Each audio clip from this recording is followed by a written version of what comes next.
Bom, Eliane, você palestra e conversa com muitas mulheres, né, de todas as idades, desde meninas até mulheres com idade mais avançada. Me fala uma coisa, as mulheres, elas conhecem o próprio corpo? Infelizmente não. Nem as mulheres conhecem o seu próprio corpo e nem os homens conhecem o corpo feminino. Olha só. E a gente tem alguns motivos para isso. Primeiro que o nosso órgão sexual, ele é um órgão sexual mais escondido. E já os homens não, eles têm um pênis à mostra, que é mais fácil para conhecer. E outro fator muito importante é a questão social. O homem, ele é estimulado a sempre se conhecer. Já a mulher não. A mulher se sente muito constrangida com seu próprio corpo, com seu formato, com seu cheiro, com a forma dela ser. Então isso dificulta nesse autoconhecimento. Tá, e por que você acha que o corpo da mulher é tão negligenciado, né? Falta tanto conhecimento. Isso afeta, inclusive, políticas públicas para essa mulher. Sim, quando a gente olha para as políticas públicas, a gente vê muita coisa pensando na maternidade. Então, é o feminino por um olhar da maternidade. Mas quando a gente olha para a nossa questão social feminina, a gente percebe que lá desde pequenininha a gente não chama o nosso órgão sexual pelo nome correto.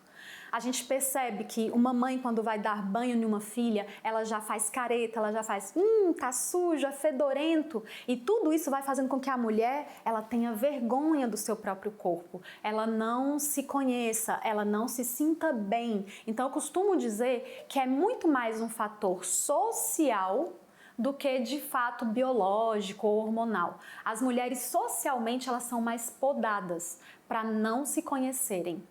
E como essa mulher pode se conhecer melhor? Então, aí a gente precisa fazer uma diferenciação, porque hoje a gente percebe uma fala que se conhecer é se masturbar. Sim. E autoconhecimento é muito diferente de masturbação. A gente diria que masturbação é você buscar um prazer solitário. E autoconhecimento não, é você saber sobre o seu órgão, é você saber cada parte. Por exemplo, a mulher, ela tem uma vulva. O órgão sexual feminino é a vulva, não é a vagina como a maioria pensa. Vagina é só o lugar por onde sai a menstruação, recebe o pênis ou o bebê sai.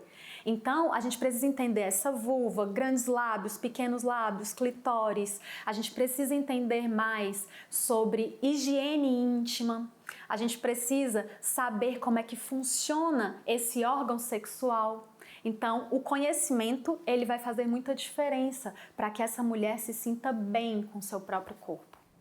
Esse desconhecimento com o corpo, ela afeta até a saúde da mulher.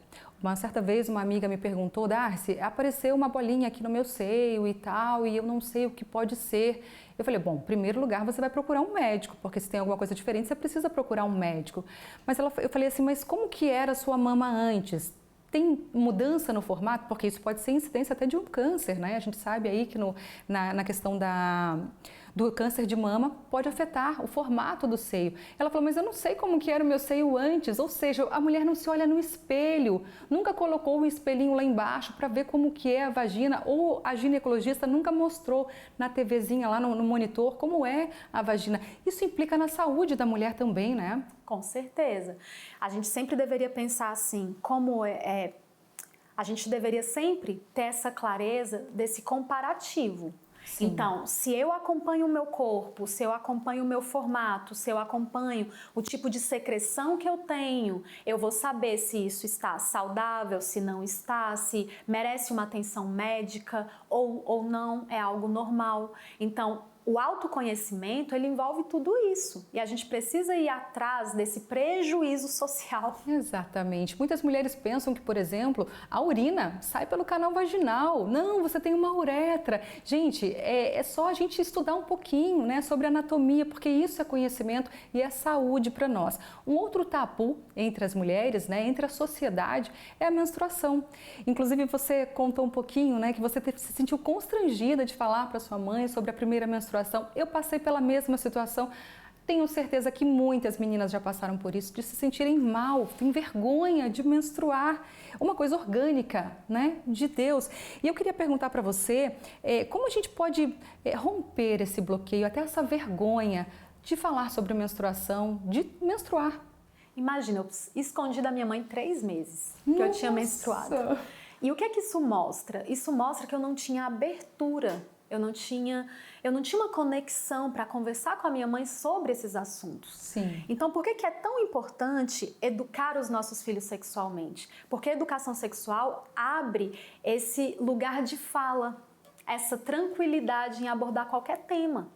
Então, uma menina, ela precisa saber sobre o seu desenvolvimento e a menstruação, ela precisa ser enxergada como algo bom. Quantas vezes a gente olha para a menstruação e a gente fala, ixi, acabou a infância, não pode mais brincar. Então, imagina uma criança que hoje menstrua com 10, 11 anos e que quer continuar brincando de boneca, qual o problema disso? Então, a gente precisa começar a trazer a menstruação como algo comum. Não é algo que marca assim, sua saída da infância e sua entrada na adolescência. Não. Existem crianças que vão menstruar, vão continuar com aquela cabecinha mais infantil. Então, deixa ela curtir a infância dela. Ela não perde por menstruar. Ela, na verdade, o corpo dela, a criança precisa entender assim, o meu corpo está amadurecendo. Então, falta uma visão que seja mais positiva sobre a menstruação. Falta também normalizar o tema, sim, inclusive entre os homens, né? Porque achar um absorvente, ai que constrangimento, ele viu meu absorvente. Mas os homens também precisam ser educados em relação à menstruação. Afinal, eles vão se casar com uma mulher que menstrua e eles precisam saber sobre isso também. Então, a gente tem que tirar a menstruação desse lugar do proibido e normalizar o assunto. Trazer a informação como algo natural do desenvolvimento humano. E é justamente por isso que a gente trouxe você aqui no Revista, porque a gente quer mostrar que a sexualidade, que a menstruação, que as coisas orgânicas que acontecem com a gente, foi Deus que fez, não é isso? Tá tudo certo. Tá tudo certo. Obrigada.